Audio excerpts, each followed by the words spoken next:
Em quay lưu ý cái tivi Sony một chút này. Tivi Sony khi mà cài đặt nếu không có tiếng ý, thì vào cái chỗ cài đặt này. Vào cài đặt này, đây vào cài đặt này. Xong rồi anh vào cái chỗ hiển thị âm thanh ý. Thì thực tế là tivi nó sẽ tự động nó nhận. Nhưng nó tivi Samsung thì tivi LG thì nó có cái mức này. Nó có cái mục này phải là đây cái mục đầu ra âm thanh này. Đúng không? Thì để loa tivi hay hệ thống âm thanh đều được, nhưng nó có cái mục dưới cùng này. Chế độ thì lưu ý là điều khiển thì cứ để chế độ tự động.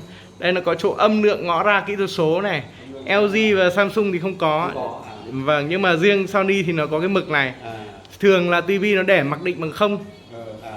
Đấy, nên là mình cứ cắm đủ các kiểu nó đều không có tiếng. Vâng, tức là số không có tiếng. Thì bây giờ mình đưa hết lên toàn bộ cái này lên. Đấy thì là nó chạy thôi. Còn đây một thứ cài đặt là chủ yếu nó cũng tự động hết, cũng như LG Samsung. Đây, ngõ ra âm thanh PCM này, chế độ âm thanh hóa tự động này. Và vì cái này là shop mà, và đấy thì có những cái điểm là ví dụ chế độ RACA tắt này. Đấy, cái thứ là cái chế độ gì này? Vâng, nó là cái chế độ ấy thôi ạ. Ngõ ra âm thanh. Vâng, nó chủ yếu nó xuất hai file thì chỉ cần là PCM là được ạ.